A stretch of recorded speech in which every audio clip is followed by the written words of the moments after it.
Hasil tes usap antigen di sejumlah pos penyekatan di Sumatera Selatan, petugas menemukan 58 orang positif COVID-19. Sebagian dari yang terkonfirmasi positif COVID-19 dibawa ke Wisma Atlet Jakabaring dan sisanya tanpa gejala melakukan isolasi mandiri. Jumlah pemudik yang diisolasi merupakan hasil pemeriksaan dari 11.854 orang yang dilakukan acak. Polda Sumatera Selatan sudah melakukan pengetatan pemeriksaan COVID-19 di sejumlah pintu masuk Sumsel, terutama di jalan tol yang berada di Ogan Ilir, Ogan Komering Ilir, dan jalur perbatasan dengan Lampung hingga 31 Mei nanti, karena volume kendaraan di wilayah itu masih tinggi. Ribuan alat tes usap antigen disiapkan di pos penyekatan untuk proses tes acak.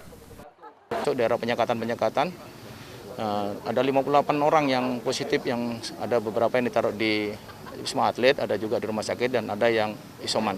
Ya, terus kita tiap hari dievaluasi.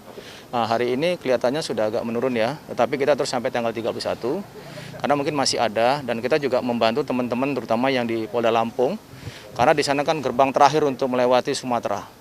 Jadi kalau seluruh Polda Sumatera itu sudah melakukan kegiatan yang efektif, saya kira beban teman-teman di Lampung akan terkurangi. Hingga saat ini lebih dari 2.000 kendaraan diputar balik di pos penyekatan Sumsel karena tidak memenuhi syarat perjalanan. Reski Oktora, Muklas Diferensial, Kompas TV, Palembang.